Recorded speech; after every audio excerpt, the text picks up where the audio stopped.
एक व्यापारी ने घड़ी का क्रय मूल्य लागत से 40% अधिक बताया और ग्राहक को बताए हुए मूल्य पर 10% बट्टा भी दिया। यदि उसको कुल 52 रुपए लाभ हुआ हो तो बताइए घड़ी का लागत मूल्य क्या है। ठीक है, देखिएगा, एक व्यापारी ने घड़ी का क्रय मूल्य लागत से 40% अधिक बताया, तो मान लेते हैं उसकी जो लागत जो हमें निकालनी है वो हम मान सकते हैं 100%। वैसे तो 100 रुपए भी मान सकते हैं, लेकिन 100 रुपए मानेंगे तो ऐसा लगेगा लागत मूल्य 100 रुपए ही आ चुका है। ठीक है, प्रतिशत पे मान लेते हैं। 40% अधिक बताया तो 100 का 40 कितना, 40, वो भी अधिक बताया तो कितना बताया, 140% बताया। ये 140 रुपए भी कह सकते हैं। फिर उसने ग्राहक को बताए हुए मूल्य पर, ये बताया है, इस पर उसने क्या किया, 10% का बट्टा दे दिया। मतलब 140% पर 10% कम कर दिया, तो 140 का 10% हम निकाल कर क्या कर लेंगे, कम कर लेंगे, क्योंकि डिस्काउंट है। और ये 40% इस पर ज्यादा बताया है, तो ये 40% हमने इसमें जोड़ लिया था। तो 140 का 10% मैं देख सकता हूं कितना होगा, 14 होगा। तो 140 में से आपको 14 कम करना है, तो 140 में से आप 14 कम करेंगे तो वो हो जाएगा कितना, 126। अब आपको कह रहा है कि यदि उसको कुल 52 रुपए का लाभ हुआ हो, तो हम देख सकते हैं अब वो बिक कितने में रहा है, तो वो बिक रहा है आपके 126% पे, क्योंकि 100 लागत मूल्य था उसका, 40 ज्यादा बताया, 140, उस पर 10 का डिस्काउंट दिया, मतलब 126 में अब वो बिक रहा है। तो 126% में बिक रहा है, तो मैं देख पा रहा हूं कि 100 से कितना ज्यादा दिख रहा है मुझे, 26%। 126% है तो 100 से कितना ज्यादा है, 26% है। तो जितना 100 से ज्यादा ज्यादा होता है उतने का प्रॉफिट होता है। तो प्रॉफिट कितने का, ये 26% का, और रुपए में कितना है, 52। तो मैं कह सकता हूं कि 26% 52 के बराबर है। तो 1% किसके बराबर होगा, 52/26। ये तो 1% का मान आया। क्या हमें 1% के बारे में पूछा है, नहीं, हमें पूछ रहा है घड़ी की लागत मूल्य जो कि 100% है।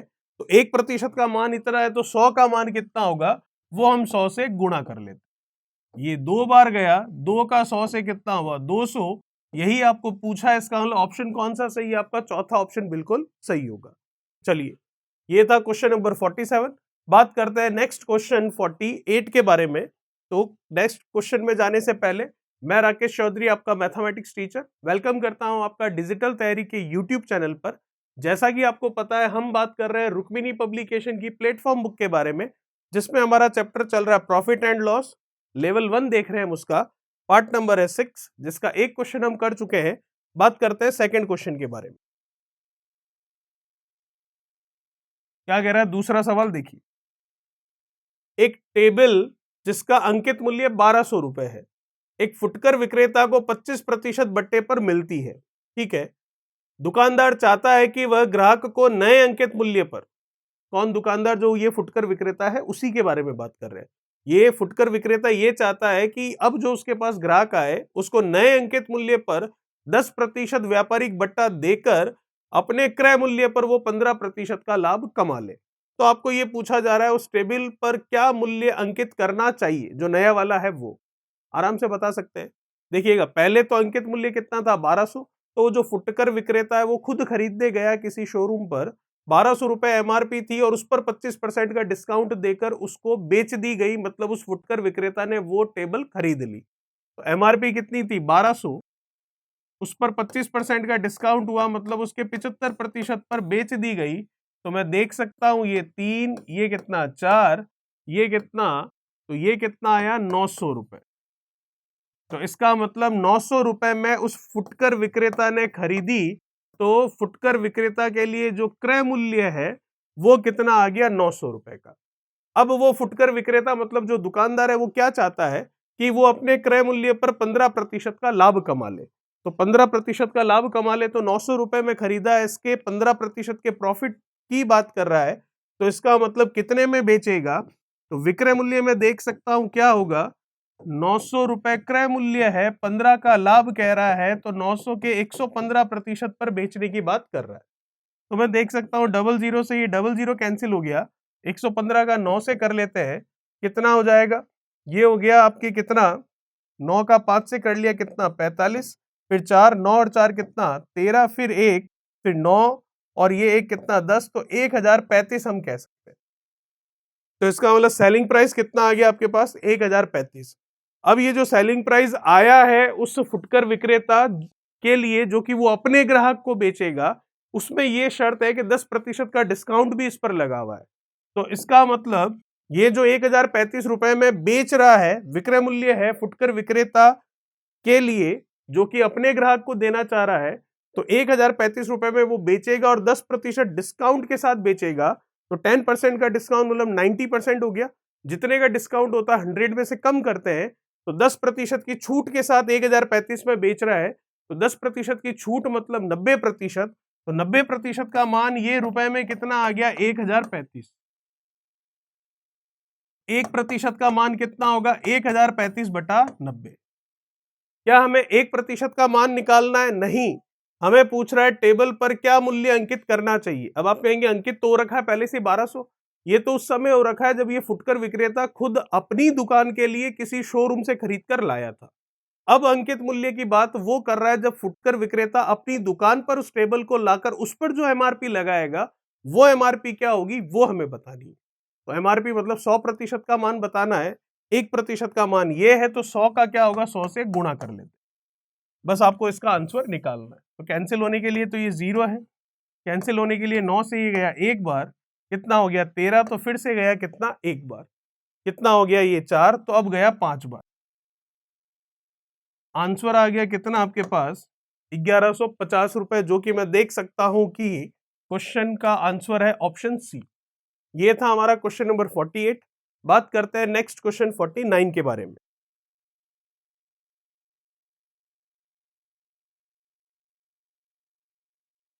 क्या कह रहा है 49, देखिए। अरुण ने 3 प्रकार की कलमें खरीदी है। पहली 4 रुपए में 3, दूसरी 8 रुपए में 10 और तीसरी 18 रुपए में 12 कलमें खरीदी है। 3 वैरायटी की है। एक तो है 4 रुपए में 3, दूसरी तरह की है 8 रुपए में 10 और तीसरी तरह की है 18 रुपए में 12। आपको कह रहा है कि पुनः उसने 6 कलमें प्रति 9 रुपए की दर से बेच दिए। 6 कलमें 9 रुपए की दर से बेच दी, तो अरुण को प्राप्त होने वाली लाभ का प्रतिशत क्या होगा ये हमें बताना। ठीक है, चलिए देखते हैं। तो हम देख सकते हैं 3 तरह की कलमें हैं यहां पर। 4 रुपए में 3, 8 रुपए में 10 और 18 रुपए में 12। तो टोटल कलमों की संख्या, वैसे तो हम इसको एक कलम के हिसाब से भी कर सकते हैं कि 4 रुपए में 3 है तो एक कलम 4/3 की, 8 रुपए में 10 है तो एक कलम 8/10 की, 18 रुपए में 12 है तो एक कलम कितने की होगी 18/12 की। लेकिन ये कैलकुलेशन जो है फ्रैक्शन में भिन्न में चली जाएगी, दशमलव पॉइंट आने लगेगा। इसलिए हम क्या करते हैं, जो 3, जो ये 10 और ये जो 12 है, अलग अलग वैरायटी की 3 हमको कलमें दे रखी है, उनके लिए 3 कलम, 10 कलम और 12 कलम की रेट दे रखी है। तो हम इनका एलसीएम लेकर हम देख लेते हैं टोटल कलम कितनी होगी, टोटल पेन कितने होंगे। तो लेते हैं एलसीएम किसका, 3 का, 10 का और 12 का। 12 सबसे बड़ा नंबर है, एक बार 3 से गया 10 से नहीं जाएगा, फिर 24, 36, 48, 60 आएगा जो कि 3 से भी जाएगा और 10 से भी जाएगा। तो इनका एलसीएम आ गया 60। तो हम ये कह देंगे पहले तरह की कल में भी 60 है, दूसरे तरह की कल में भी 60 है और तीसरे तरह की कल में भी 60 है। ठीक है, चलिए। तो मैं देख पा रहा हूं सबसे पहले 4 रुपए में 3 है पहले तरह की, तो 4 रुपए में अगर 3 है पहले तरह की, तो एक कितने की हुई 4/3 की है कितनी 60। तो कितने रुपए लग गए इसके 80 रुपए। ठीक है, दूसरी तरह की कलमों की बात करें, 8 रुपए में 10 है, 8 रुपए की 10 है तो एक कितने की 8/10 है कितनी 60। तो रुपए कितने लग गए इसके 48 रुपए। तीसरा वाला 18 रुपए में 12, तो 18 रुपए में 12 तो एक कितने की 18/12 की है कितनी 60। 18 का 5 से कितना 90 रुपए लग गए। ठीक है, तो टोटल खर्चा कितना हो गया उसका 80, 48 और 90। ऐड कर लेते हैं इनको, ये कितना हो गया आपके 128, वो कितना है 90, तो ये हो जाएगा 210 और 8 218, 218 रुपए उसका क्रय मूल्य हो गया।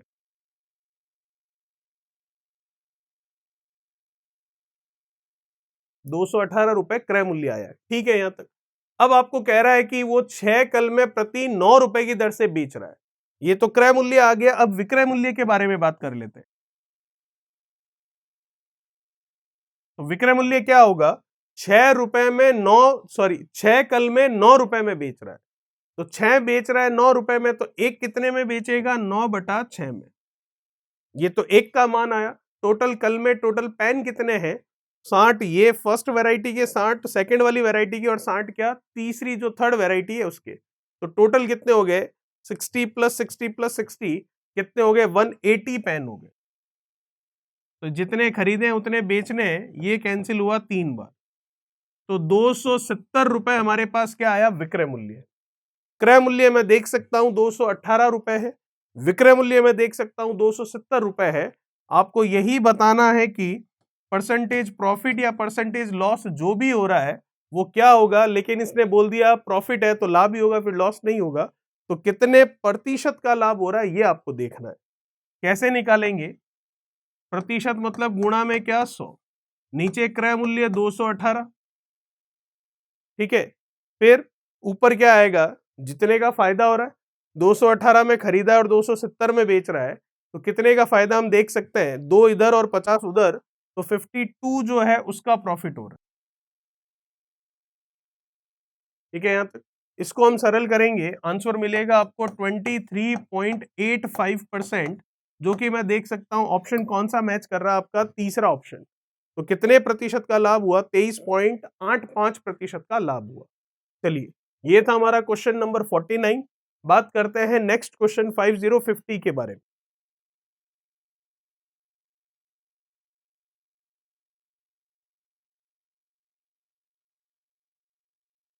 एक दुकानदार 5 रुपए के 3 की दर से केले, क्या कह रहा है ये? एक दुकानदार 5 रुपए के 3 की दर से खरीदता है और 4 रुपए के 2 की दर से बेच देता है। कुछ भी होगा। 5 रुपए के 3 की दर से, कल में ले लीजिए, ये कल में पूरा ऐसे ही लिखा हुआ है। चलिए, तो एक दुकानदार 5 रुपए में 3 की दर से कल में खरीदी तथा 4 रुपए में 2 की दर से बेच दी, तो बताइए उसका प्रतिशत लाभ क्या होगा? देख सकते हैं इसको। 5 रुपए में कितनी खरीदी? 3 की दर से 5 रुपए में 3 खरीदी, ये उसकी खरीद है, और 4 रुपए में 2 की दर से उसने बेच भी दी, ये उसने बेची है। ठीक है, तो आपको पूछ रहा है उसका प्रतिशत लाभ क्या होगा। तो 5 रुपए में 3 है, दो तरीके से कर सकते हैं इसको। 5 रुपए में 3 है, या फिर 3 है जो 5 रुपए की है, एक कितने की हो गई? 5/3 की, ये सीपी हो गया। 4 रुपए में 2 है, बेचते टाइम, या यूं कहते हैं 2 बेची जाती है 4 रुपए में, एक कितने में बेची जाएगी? 4/2 में, ये हो गया आपका एसपी। क्रय मूल्य आ गया, विक्रय मूल्य आ गया। अब हम प्रतिशत लाभ या प्रतिशत हानि जो भी हो रहा है वो निकाल सकते हैं आसानी से। लेकिन इस वाले मेथड में दिक्कत यही आती है कि ये जो वैल्यू आ रही है, ये वैल्यू भिन्न में आ जाती है। जैसे ये तो 2 आ गया, लेकिन ये फ्रैक्शन पॉइंट में चलेगा, तो इस भिन्न, इस फ्रैक्शन वाली कैलकुलेशन से बचने के लिए हम सीधा क्या तरीका लगाते हैं वो जरा देखते हैं। देखिएगा,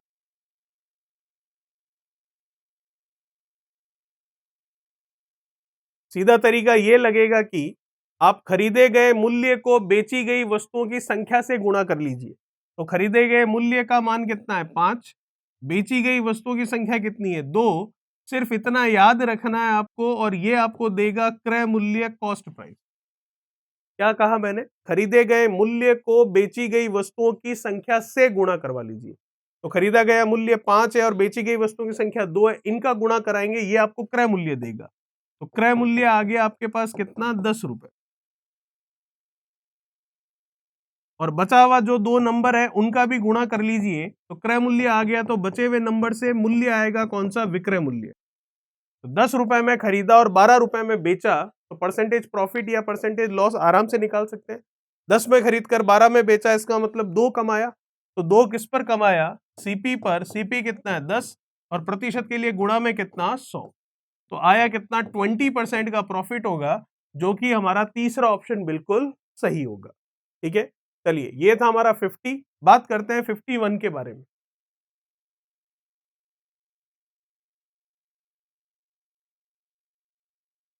क्या कह रहा है 51, देखिए। शेखर ने 3600 रुपए में पेपर सीट खरीदा, 100 रुपए उसे परिवहन पर खर्च हो गए, उसके बाद उसने 300 रुपए मजदूर को अदा कर दिए और 330 बक्से बनाए और 14 रुपए प्रति बक्से की दर से बेच दिया।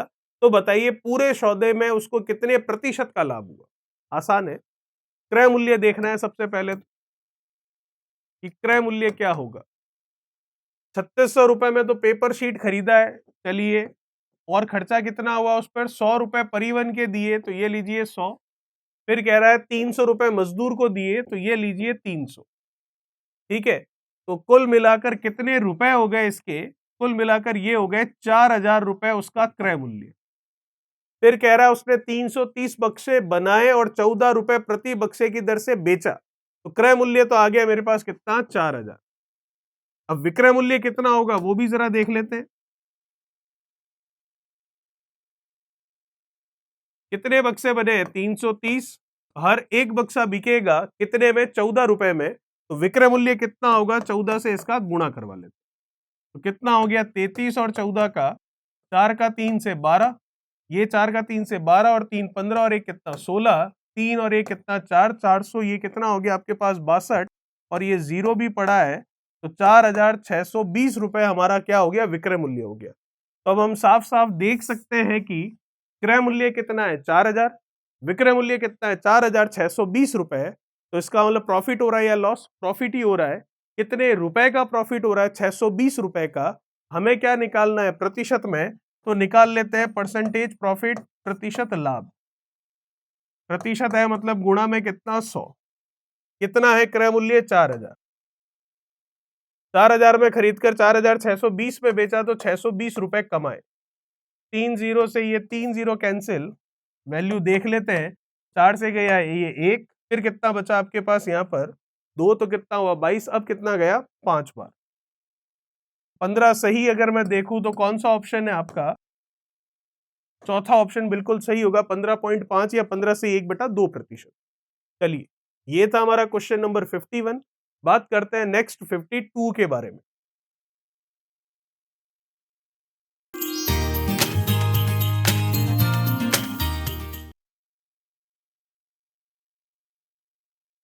क्या कह रहा है 52, देखिए। कोटियन ने 125 स्टूल 120 रुपए प्रति स्टूल की दर से खरीदे हैं। ठीक है, परिवहन पर उसने 250 रुपए खर्च किए हैं, उसमें प्रति स्टूल 2 रुपए की दर से चुंगी कर भी दिया है और 250 रुपए उसने कूली को मजदूरी भी दी है। यदि वह 10% का लाभ कमाना चाहता है तो वह प्रति स्टूल कितने रुपए में बेचेगा। देखते हैं, पहले देखते हैं उसका क्रय मूल्य कितना है, टोटल सब मिलाकर, सारे खर्चे मिलाकर। 125 स्टूल 120 रुपए प्रति स्टूल की दर से खरीद रहा है, तो 125 इंटू 120 करते हैं सबसे पहले, कितना होगा, ये 125 और ये कितना है, ये आ जाएगा आपके 5 का 2 से 10, फिर 4 और ये 5 और ये 2, ये 5 2 और ये 1, तो ये कितना हो गया, ये हो जाएगा आपके 1 0, तो ये एक यहां से ले लिया, 5 और 5 ये 10, फिर एक गया 2 4 5 और ये कितना 15। 15,000 रुपए तो उसने स्टूल के अभी तक दे दिए हैं। फिर क्या बोल रहा है आपको, परिवहन पर 250 रुपए खर्च हुए, तो इसमें 250 जोड़ने हैं अभी हमें। फिर प्रति स्टूल 2 रुपए की दर से चुंगी कर दिया है, तो स्टूल कितने 125, तो और कितना दिया उसने, 125 इंटू 2, कितने रुपए और दिए हैं। क्यों, क्योंकि एक स्टूल के 2 रुपए हैं, तो 125 स्टूल है। फिर आपको कह रहा है 250 रुपए मजदूरी दी है उसने कूली को, तो ये 250 रुपए भी जुड़ेंगे, तो कुल मिलाकर कितना हो गया उसका क्रय मूल्य, अगर हम देखें तो 15,000, तो ये पूरा आ गया, 250 है, 125 का डबल 250 और 250, तो ये हो गया 750, तो 15,750 उसका क्या हो गया, क्रय मूल्य हो गया। अब आपको कह रहा है कि वो 10% का लाभ कमाना चाहता है, ये तो क्रय मूल्य कॉस्ट प्राइस आई है, जो कि 100% के इक्वल होती है, आपको कह रहा है कि 10% का प्रॉफिट वो अर्न करना चाहता है, तो हर एक स्टूल को कितने रुपए में बेचेगा। तो देखते हैं हम, क्रय मूल्य कितना है 15,750, 10% कमाना है, इसका मतलब इसके 110% पर बेचेगा, तब वो 10% कमा पाएगा। तो ये आएगा हमारे पास क्या, विक्रय मूल्य। किसका, जितने भी स्टूल है उन सबका। लेकिन हमको क्या पूछ रहा है, प्रति स्टूल, हर एक स्टूल के बारे में पूछ रहा है। तो टोटल स्टूल कितने, 125, तो इसमें भाग दे देते हैं हम 125 का। अब हमारा आंसर आ जाएगा। चलिए देखते हैं, कैंसिल होने के लिए ये डबल जीरो हम कैंसिल कर सकते हैं, और कैंसिल करने के लिए अगर मैं देखूं तो क्या होगा, इसको कैंसिल करते हैं किससे, 25 से। 25 से ये गया कितना, 5 बार। ये 25 से कितनी बार जाएगा, 157 है, तो ये 4 और 2 6 बार गया। ठीक है, फिर कितना हुआ, ये 7, तो ये 75। तो अब 25 से ये चला जाएगा कितना, 25 से ये जाएगा आपके 75 है, तो ये जाएगा कितना, 3 टाइम। ठीक है यहाँ तक। तो अब हम देख सकते हैं कि ये 25 से गया 3 बार, तो ये फाइनली हम कह सकते हैं कितना हुआ,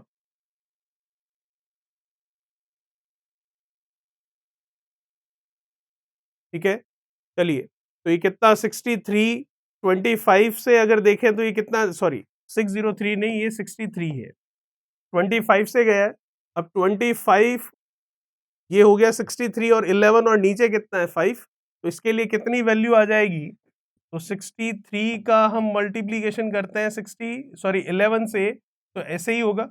ये आया 3, 6 और 3 9, और ये कितना 6, ये कितना है 5, कितना आ गया, एक बार, फिर 19 है, तो फिर कितनी बार गया, ये 3 बार, फिर कितना होगा 4, तो फिर ये गया 8 बार।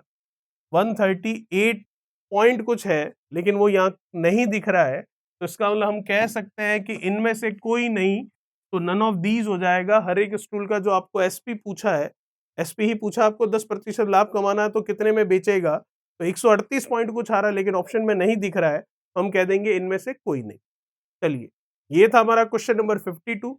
बात करते हैं नेक्स्ट क्वेश्चन 53 के बारे में।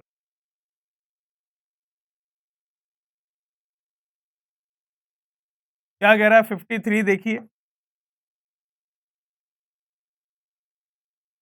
स्कूल मेला का अवसर है, उसमें 7वीं कक्षा के बच्चों के खिलौने बनाए गए। इसके लिए उन्होंने 150 रुपए का कपड़ा, 8.5 रुपए का धागा, 12.5 रुपए का रंग और 9 रुपए का रंगीन कागज खरीदा। ठीक है, और खिलौनों को मेले में बेचने पर उन्हें कुल 40% का लाभ हुआ। यदि उन्होंने आधे खिलौने 50% के लाभ पर बेच दिए हो, तो शेष आधे पर उनका प्रतिशत लाभ क्या होगा, ये हमें बताना है। तो देखिएगा, हम बता सकते हैं इसको किस तरीके से। एक तरीका तो ये है कि जितनी भी जानकारी दे रखी है, इस पूरी को काम में लेते हैं और फिर प्रश्न को हल करते हैं। और नहीं तो दूसरा तरीका, आपने अगर एक क्वेश्चन हमने देखा था कि जब कभी भी पूरी एक वस्तु हो, उसको कुछ टुकड़ों में तोड़कर बेचे, या फिर किसी मात्रा में, कुछ क्वांटिटी में, जैसे कि वहां पर हमने देखा था 1 क्विंटल गेहूं का क्वेश्चन था, तो कुछ मात्रा में, कुछ किलोग्राम में या कुछ संख्या में अगर वस्तुएं हैं, तो उनको अगर हम टुकड़ों में, भाग में 3/4, 1/5, 3/8, 1/2 इस तरह से बेचते हो, तो डायरेक्ट हमारा तरीका क्या था परसेंटेज प्रॉफिट या लॉस निकालने का।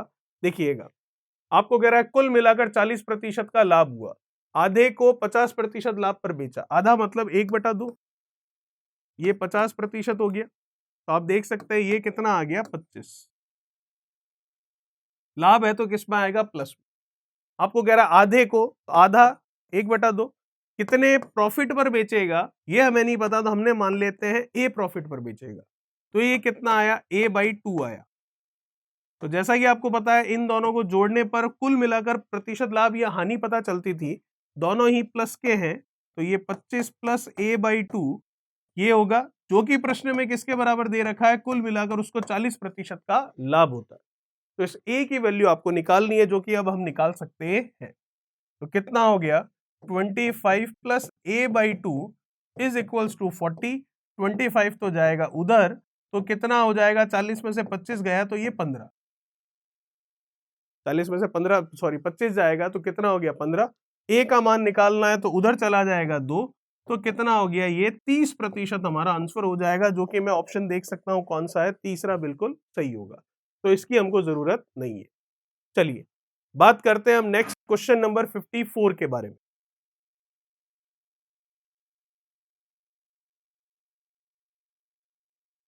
क्या कह रहा है क्वेश्चन नंबर 54 देखिए।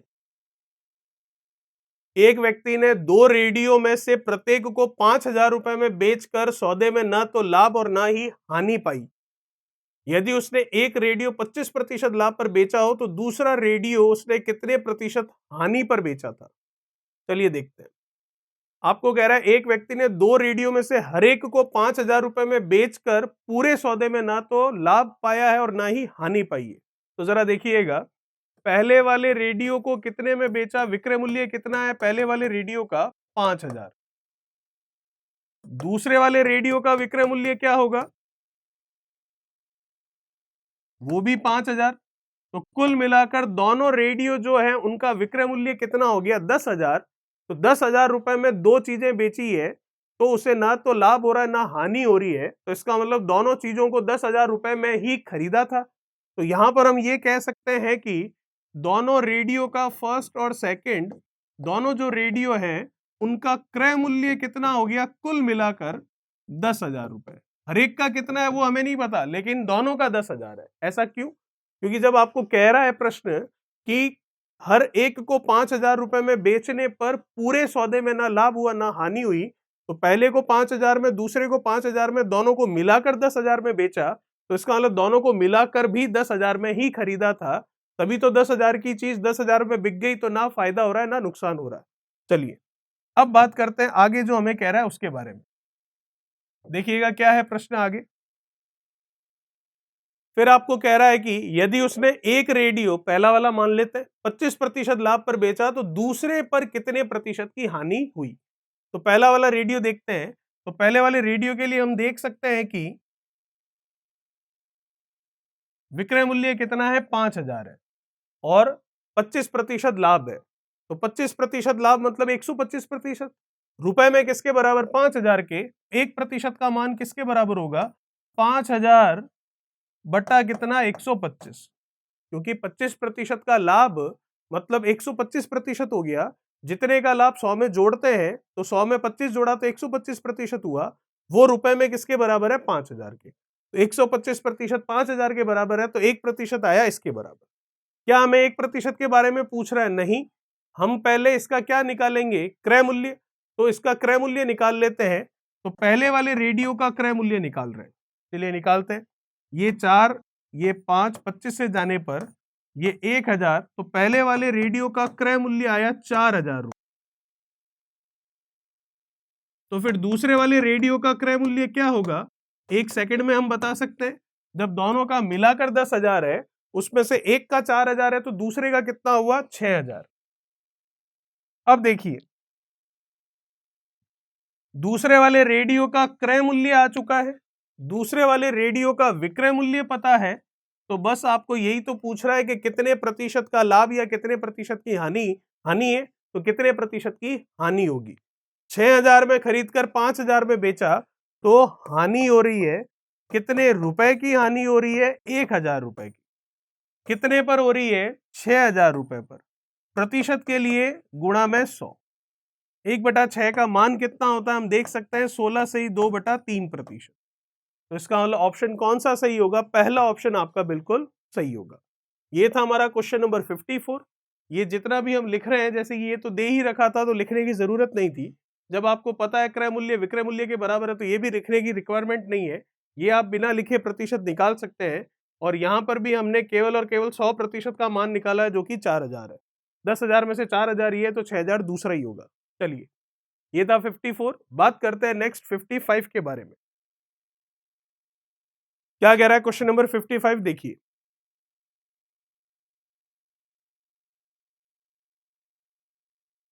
चलिए क्वेश्चन नंबर 55 के बारे में बात करते हैं। आपको कह रहा है एक कारीगर 840 रुपए की कुल लागत पर कुछ गुड़ियां बनाता है, प्रत्येक को 9 रुपए में बेचता है। ठीक है, तो टोटल कितनी गुड़ियां हमें नहीं पता, तो टोटल हमने मान ली कितनी है, वो ए है। हर एक को 9 रुपए में बेच रहा है, इसका मतलब टोटल रुपए कितने कमा रहा है वो, मतलब कितने में बेच रहा है, 9 ए में। ये उसका विक्रय मूल्य हो गया। क्रय मूल्य आपको दे रखा है 840 रुपए। हर एक पर वो क्या कह रहा है आपको, उसने 43 से 4/7% का लाभ कमाया है कुल मिलाकर। तो इसका मतलब हम ये कह सकते हैं कि विक्रय मूल्य क्रय मूल्य है 840 इस पर 43 से 4/7% कमाया, तो इसका मतलब इसके कितने प्रतिशत पर बेचा?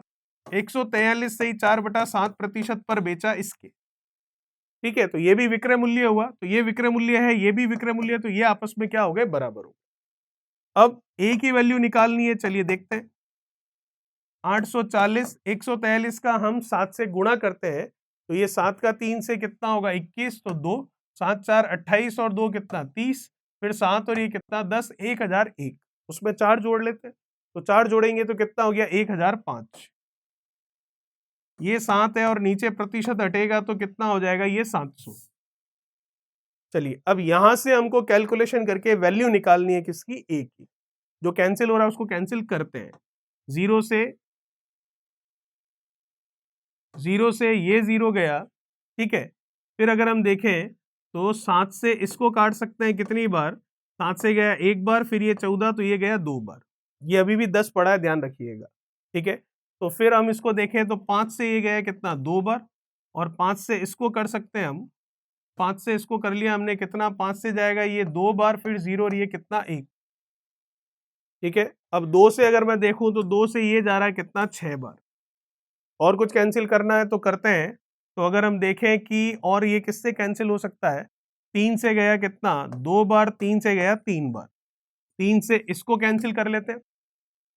कितनी बार जाएगा? 3 से जा रहा है 6 बार, फिर कितना बचा? 2, तो 21 हुआ। तो अब 3 से गया कितना? 7 बार। तो हमें ए निकालना था, जो कि आ चुका है।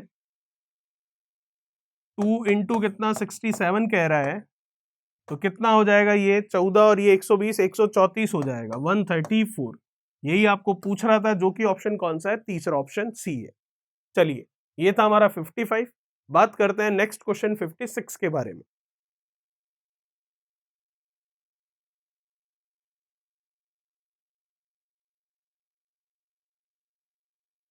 क्या कह रहा है 56 आपको?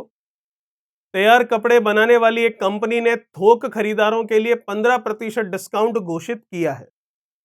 श्री सचदेव ने डिस्काउंट प्राप्त करने के बाद कंपनी से 17,000 रुपए के कपड़े खरीदे हैं। डिस्काउंट ले लिया, उसके बाद में 17,000 रुपए के कपड़े खरीदे हैं, ठीक है। उन्होंने कपड़ों के विक्रय मूल्य को इस प्रकार से निश्चित किया जिससे कि उन्हें कंपनी के मूल दाम पर 8% का लाभ हो सके। तो बताइए कुल विक्रय मूल्य क्या है?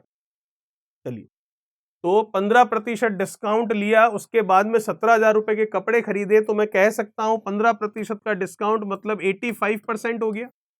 वो रुपए में किसके बराबर आया? 17,000। 1% का मान कितना हुआ? 17,000 बटा 85। ये तो 1% का मान हुआ। अगर हम इसके लिए 100% का मान निकालें, उसके अंकित मूल्य का मान निकालें, तो क्या होगा वो? तो वो देखते हैं हम, अंकित मूल्य का मान कितना होगा? 100%। तो वैल्यू निकालते हैं, देख सकते हैं 17 से ये जाएगा कितना? 5 बार, 5 से ये जाएगा कितना? 20 बार, 20 का हमको 1000 से गुणा करवाना है, तो 20,000 रुपए आया हमारे। ठीक है यहां तक। अब इस पर ये 8% लाभ कमाने को कह रहा है, तो आपको विक्रय मूल्य पता चलेगा। तो 20,000 आपके पास आ चुका है क्रय मूल्य, उस पर 8% का लाभ है। इसका मतलब हम कह सकते हैं कि 20,000 क्रय मूल्य हुआ, उस पर 8% कमा रहा है, मतलब इसके 108% पर बेच रहा है। ठीक है, तो ये 20,000 क्रय मूल्य कैसे हो गया? क्योंकि आपको कह रहा है कि तैयार कपड़ा बनाने वाली कंपनी ने थोक खरीदारों के लिए 15% का डिस्काउंट घोषित किया, और श्री सचदेव ने डिस्काउंट प्राप्त करने के बाद में कंपनी से 17,000 रुपए के कपड़े खरीदे। तो इसका मतलब उसके लिए जो सीपी है वो कितना आ गया? 20,000। अब इस पर वो 8% का क्या करेगा? प्रॉफिट कमाएगा, तो इसके 108% पर बेचेगा। तो कैंसिल करने के लिए तो ये डबल जीरो से डबल जीरो है, 108 का हमें डबल करना है, जो कि हो जाएगा 216। और जीरो में देखूं तो 2 लगाने हैं, जो कि आया 21,600 रुपए, जो कि हमारे पास ऑप्शन है तीसरा ऑप्शन उसमें अवेलेबल है, और यही हमारा क्या होगा? आंसर होगा। चलिए, ये था हमारा 56। बात करते हैं नेक्स्ट 57 के बारे में।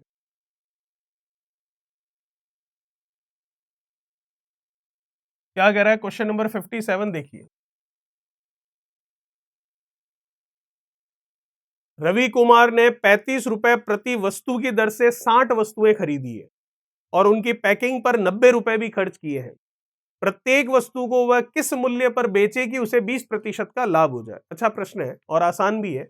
देखिए, 35 रुपए प्रति वस्तु की दर से 60 वस्तुएं खरीदी, तो पहले तो क्रय मूल्य निकाल लो आप।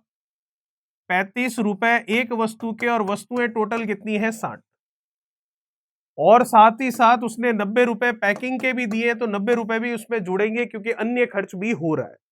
तो कुल मिलाकर उसका क्रय मूल्य कितना हो गया, तो गुणा कर लेते हैं। 6 का 5 से कितना 30, 6 का 3 से 18, और 3 कितना, ये हो गया आपके 21, तो ये 2100 रुपए तो ये हो गए। तो ये हो गया आपके पास कितना 2190 रुपए, ये हो गया आपका क्रय मूल्य। कोई दिक्कत वाली बात नहीं है, ठीक है। 30 हुआ, ठीक है, 18 और ये कितना 19 20 21, चलिए 2190 रुपए क्रय मूल्य आया। आपको कह रहा है कि 20% लाभ कमाना है, तो विक्रय मूल्य क्या होगा, तो हमें विक्रय मूल्य निकालना है, सेलिंग प्राइस निकालनी है। क्रय मूल्य कितना है 2190, 20% लाभ मतलब 120% पर बेच दो इसे। लेकिन हर एक वस्तु का निकालना है, तो वस्तुएं कितनी है 60, तो जितना भी ये आएगा उसमें 60 का हम भाग दे देंगे, बस आ गया आपका आंसर। कैंसिल करने के लिए तो ये सीधा ही गया 2 बार, और एक ये 0 से 0 गया। 219 का डबल करके, नीचे 10 है तो दशमलव लगा लेंगे, तो कितना हो गया आपके 200 का डबल कितना 400, और 19 का डबल हम देख लेते हैं कितना हो गया 38, तो ये 438 हो गया। नीचे 10 है तो 43.8 रुपए मैं कह सकता हूं आंसर होगा हर एक का, जो कि ऑप्शन है हमारा चौथा ऑप्शन बिल्कुल सही होगा। ये था हमारा क्वेश्चन नंबर 57। बात करेंगे क्वेश्चन नंबर 58 से हमारे नेक्स्ट पार्ट में। तब तक चैनल को सब्सक्राइब, वीडियो को लाइक, शेयर और कमेंट बॉक्स में कमेंट्स कीजिए। Thank you so much. Please like, share, subscribe digital तैयारी।